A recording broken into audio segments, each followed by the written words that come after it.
이적에 여호와께서 나에게 나타나사 내가 영원한 사랑으로 너를 사랑하기에 인자함으로 너를 이끌었다 하였노라. 거룩한 새벽의 기도자 여러분, 주의 말씀 앞에 어두운 시절을 건너가는 참회와 통곡의 눈물을 통하여 열려지는 하늘의 위로, 그 은총의 충만함으로 주의 말씀을 읽어가는 복됨이 있기를 바랍니다. 오늘 우리가 읽어갈 하나님의 말씀은 예레미야 31장 1절에서 9절까지의 말씀으로서 새 언약을 통한 회복, 1장부터 29장까지 하나님 앞에서 탄식과 슬픈 노래 절규했던 삶의 자리 안에 이제 새 언약을 통한 회복, 그 죄로 인하여 두들겨 맞고 포로로 끌려가는 그 상처의 고통과 그 아픔에 대하여서 하나님의 치료가 이루어지고, 이 단락을 지금 우리가 살펴보는데 그 땅에서 번성과 다윗의 왕권과 제사장의 회복이 이루어지는 30장 31장에 이르는 단락입니다. 이 과정 안에서 우리가 살펴본 것은 죄로 인하여서 그 백성이 바벨론 포로로 끌려갈 뿐 아니라 하나님 자신도 바벨론 신전에 끌려가는, 계목거리에 끌려가는 신세의 수모와 모욕과 조롱을 경험하시며 이제 하나님의 구원의 새로운 열심, 마음에 하나님의 법을 새겨주므로 다시 죄짓지 않는 길, 다시 말하면 언제든지 그 안에 그 말씀이 생명의 씨가 되어 날마다 회개함으로 새 사람이 되는 새로운 구원의 길을 지금 여기 예견해 주고 있는 거지요. 우리는 이 과정 안에서 그때에, 어느 때입니까? 하나님의 때에, 예레미야에게는 그것이 70년이라는 세월이지만 그때는 하루가 천년 같을 거예요. 천년이 하루 같을 그때에 내가 이스라엘 모든 족속의 하나님이 되고 그들은 내 백성이 되리라. 언약의 회복이 여기 분명히 열려지는 거죠. 그 구원의 영광이 여기 선포되는 그 핵심 앞에 내가 영원한 사랑과 인자함, 여기 중요한 하나님의 백성을 향하여서 열려지는 하나님의 선택적인 개념의 영원한 사랑과 그 하나님의 선택하사 언약을 세우시고 언약의 진실한 그 인자함의 의미가 여기 담겨져서 4절, 처녀 이스라엘아 내가 다시 너를 세우리니 내가 세움을 입을 것이라. 이제 죄 많은 이스라엘 백성들을 새로운 신부로 맞아들여서 새로운 역사가 이루어지게 되고, 그 역사의 구원 앞에는 이미 100여 년 전에 끌려갔던 북방의 백성들, 곧 사마리아와 에브라임 산 위에도 하나님의 구원이 일어나서 우리가 시온에 올라가서 우리 하나님 여호와께로 나아가자. 너희는 여러 민족의 앞에서 야곱을 위하여 기뻐 외치라. 전파하며 찬양하며 말하라. 구원의 외침이 마치 그 심령 안에 번물처럼 솟아오르는 영광을 여기 우리에게 들려주고 있다는 사실입니다.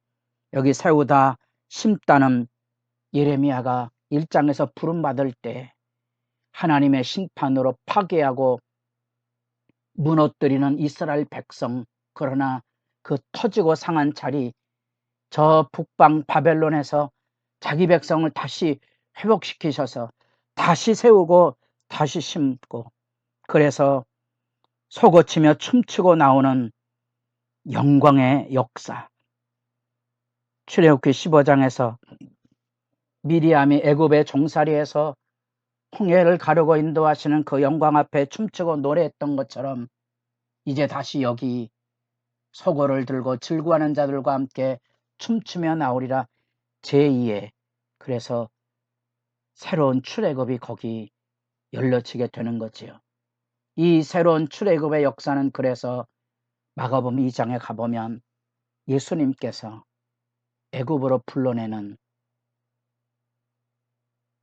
여러분들이 기존에 알고 있는 애굽에서 해방되는 게 아니고 예수님께서 이제 애굽으로 내려가는 그 장면의 이야기들이 역설적으로 대조돼 나와서 예수 그리스도의 구원 사역도 분명한 출애굽의 영광의 이미지를 가지고 있다는 사실입니다.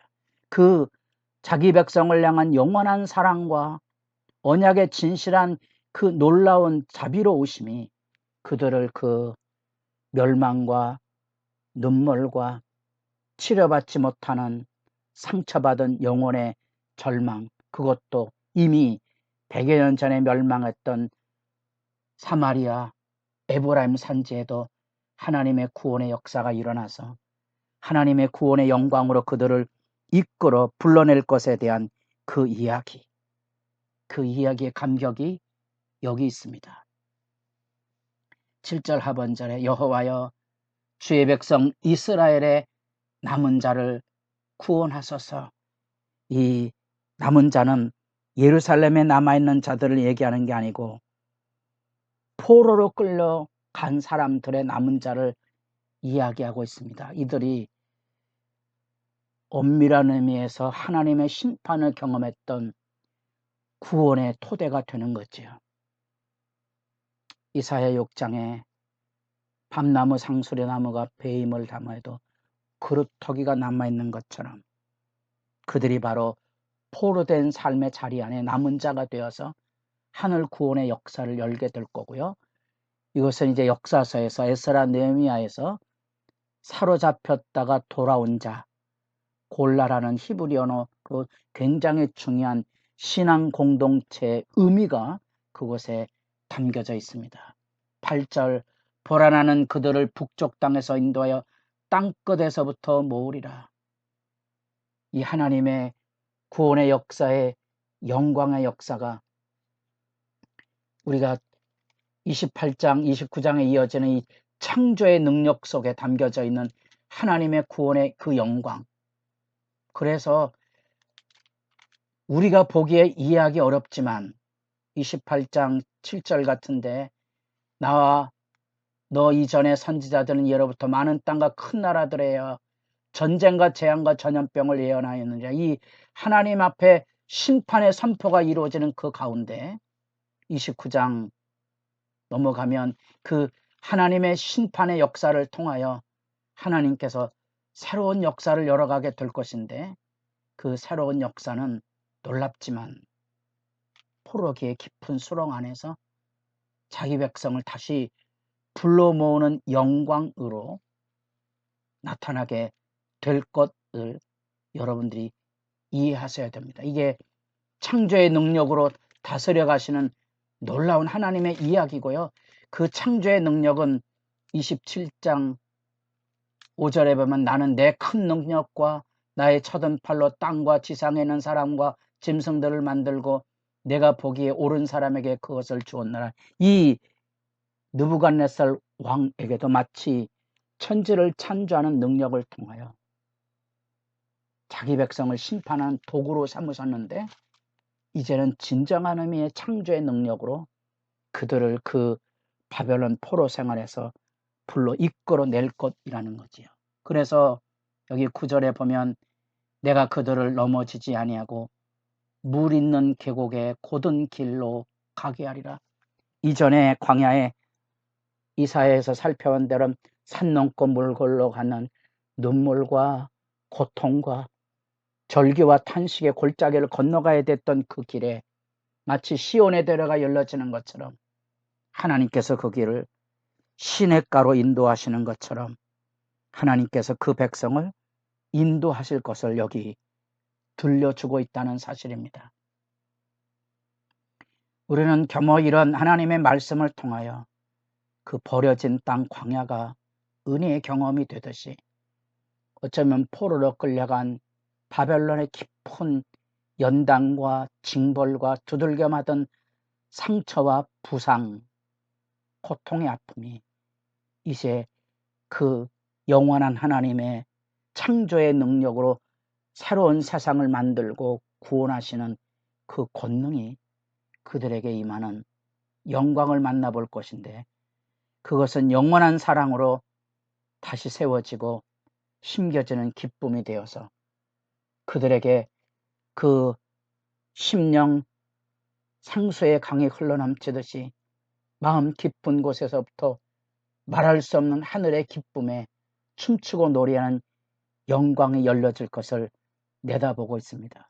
그런데 놀랍지만 그 하나님의 구원의 회복은 남유다만이 아니고 이미 잊혀진 존재가 되었던 북이스라엘, 사마리아, 에브라임, 그 큰 무리들을 모아서 눈물 골짜기를 넘어갔던 과거의 역사를 다시 기억하지 아니하도록 시냇물이 흐르는 물 있는 계곡으로 이끄실 것에 대한 이 하나님의 증언은 우리 하나님이 얼마나 세밀하시고 온전하신 분이신지, 나는 이스라엘의 아버지여 에브라임은 나의 장자니라, 버려진 존재로 여겨졌던 북방의